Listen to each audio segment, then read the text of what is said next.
Salut à tous, alors aujourd'hui on se retrouve pour une vidéo dans laquelle on va faire du JavaScript et du CSS et je vais vous montrer comment faire cet effet. Donc moi j'appelle ça Ripple Effect, donc effet goutte d'eau. Donc c'est un effet à la Google avec son Material Design. Et pour faire cet effet on a besoin du JS parce que si vous regardez bien, le rond se crée à l'endroit exact où je clique. Donc pour ça on a besoin du JS pour récupérer les coordonnées exactes de l'endroit où l'on clique. Et on a besoin du CSS pour faire l'animation. Donc c'est un effet que j'aime beaucoup et j'avais bien envie de vous montrer comment est-ce qu'on fait. Donc au niveau du HTML, c'est très simple, j'ai juste créé 3 balises button, c'est tout, que j'ai stylisé avec le CSS. Alors je vais enlever ce que j'ai fait au niveau de l'animation, comme ça on part de 0. Et pareil au niveau du JavaScript. Alors la première chose qu'on va faire, c'est récupérer les boutons et les stocker dans une constante. Donc on crée une constante qu'on appelle buttons et qui va être égale à un document.querySelectorAll parce qu'on veut récupérer toutes les balises button. Donc là, si j'enregistre et que je demande dans ma console ma constante buttons, on récupère une node list, donc un tableau qui contient mes 3 boutons. Donc ce qu'on doit faire pour commencer, c'est écouter l'événement click sur chaque bouton. Donc là, on a un tableau et du coup, on va utiliser la méthode forEach.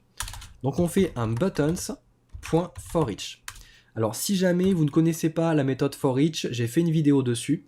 Donc forEach, ça veut dire pour chaque. Donc pour chaque bouton, pour chaque élément qui est à l'intérieur du tableau.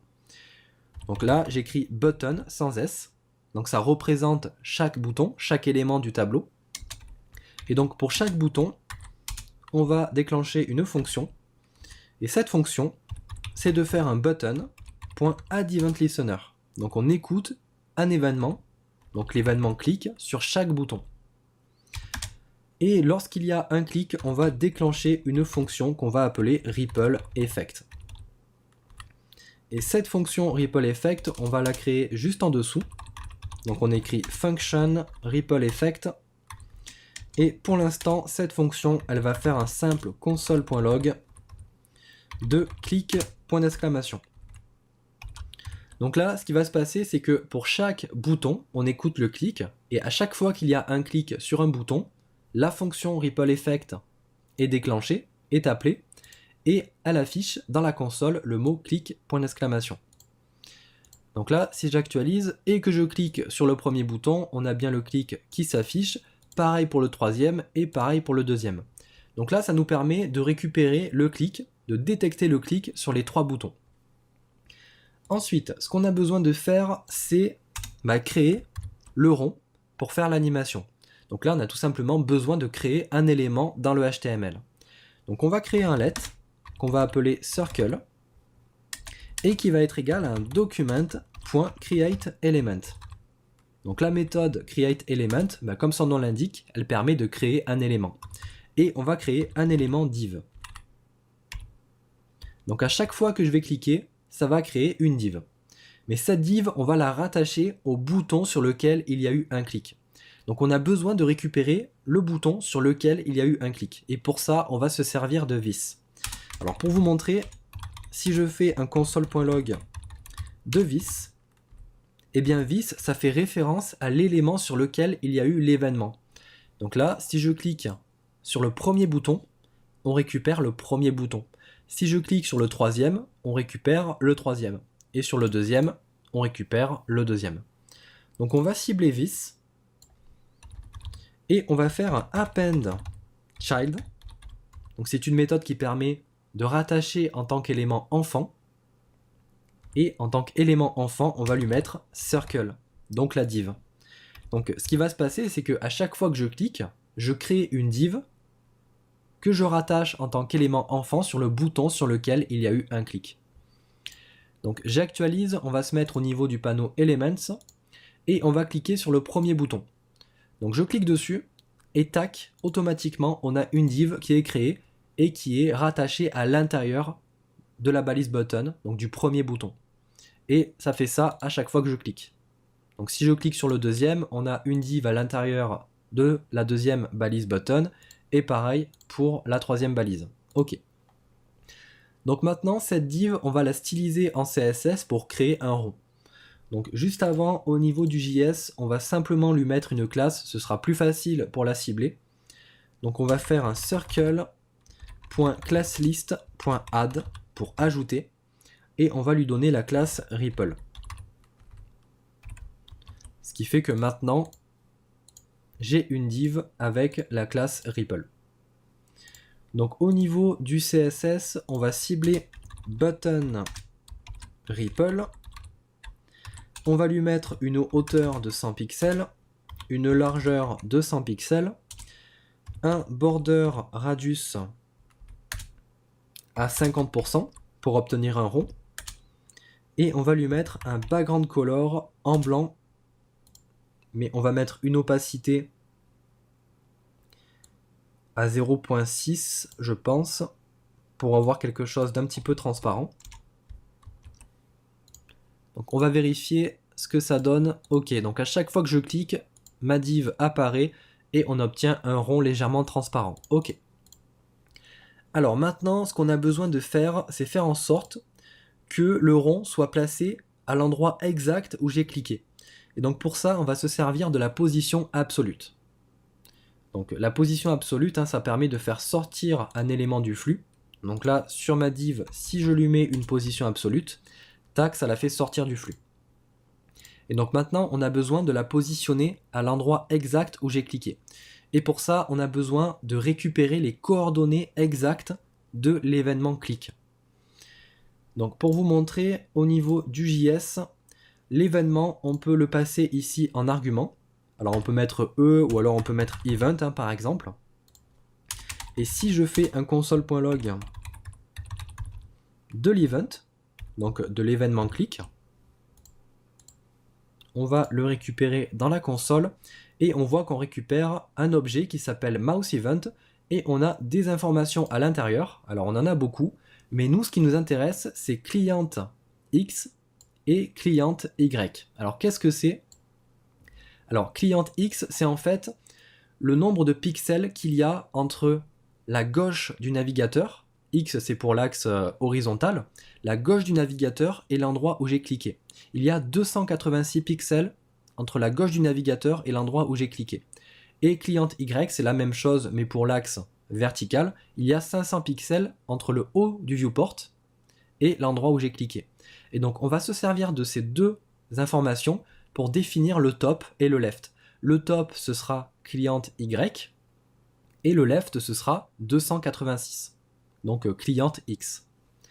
Donc au niveau du CSS, on va mettre sur la div une position absolue, et au niveau du JS, alors je vais enlever le console.log, on va dire que circle.style.top est égal à event.clientY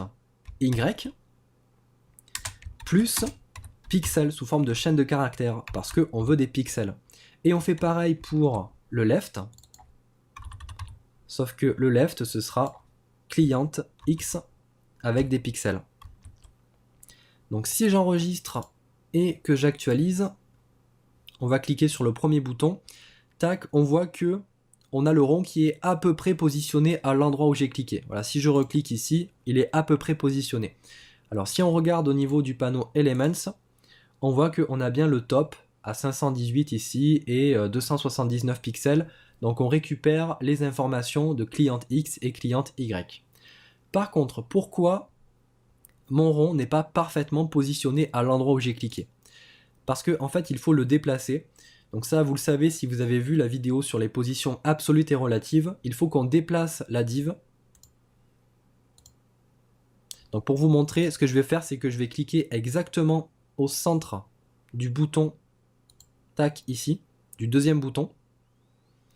Je vais me positionner sur la div et je vais lui mettre un transform avec un translate et on va déplacer la div de sa moitié vers le haut et vers la gauche. Donc pour ça, on met moins 50% pour l'axe X, virgule, moins 50% pour l'axe Y. Et là, on aurait un rond parfaitement positionné. Donc le centre du rond serait exactement à l'endroit où on a cliqué, grâce au transform avec le translate à moins 50% sur l'axe X et Y. Donc là, si je clique, on voit que ça fonctionne super bien. Ok. Donc ce transform avec le translate à moins 50%, on va le faire en JS. Donc on fait un circle.style.transform est égal, et on va mettre sous forme de chaîne de caractères translate moins 50%, virgule moins 50%. Alors si jamais vous avez un petit peu de mal à comprendre ce que je fais avec la position absolue, n'hésitez pas à aller voir la vidéo sur les positions absolutes et relatives. Donc on vérifie que ça fonctionne bien, ok.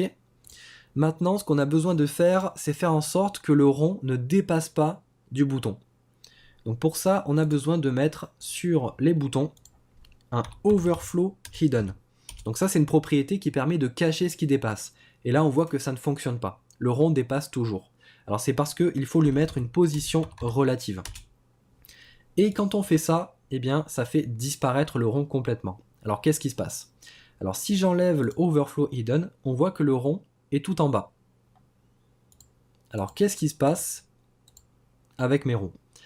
En fait, ce qui se passe, c'est que si on regarde, donc je vais réactualiser, je vais mettre une position relative sur les boutons. Si je clique par exemple ici, on voit que le rond apparaît tout en bas. Alors si on regarde, on voit qu'on a un top à 485 et un left à 199.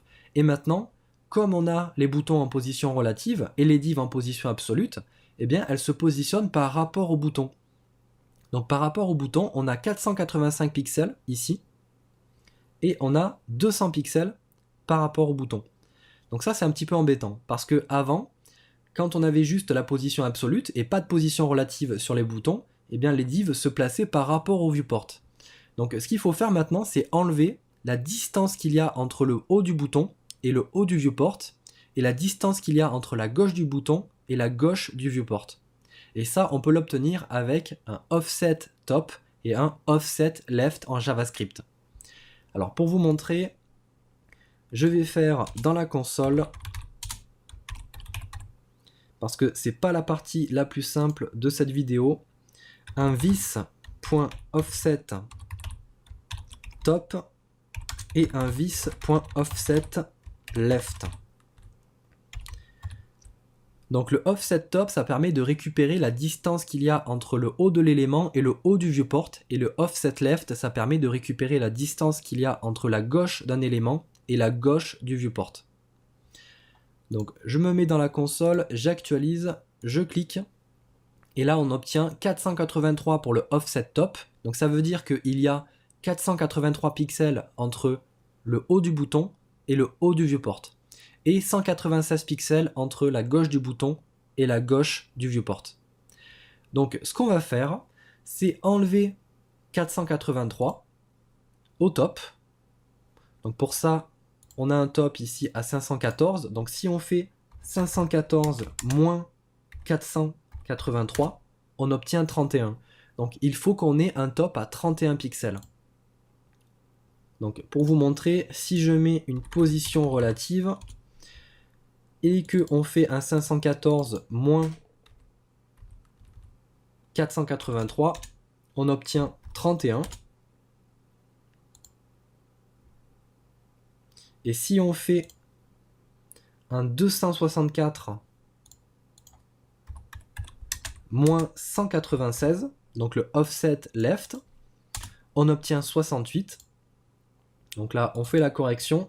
Donc là, je vous montre dans le navigateur, donc 68 pixels pour le left, et là, on aurait le rond parfaitement positionné. Donc c'est ça qu'il faut qu'on fasse au niveau du JS.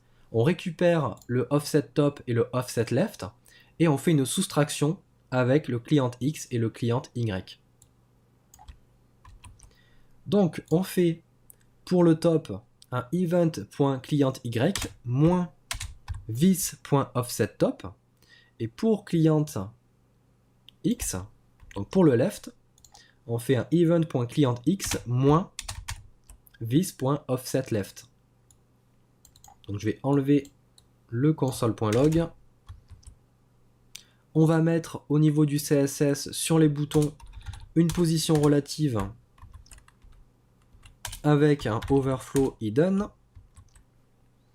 Et normalement, ça devrait fonctionner. Voilà.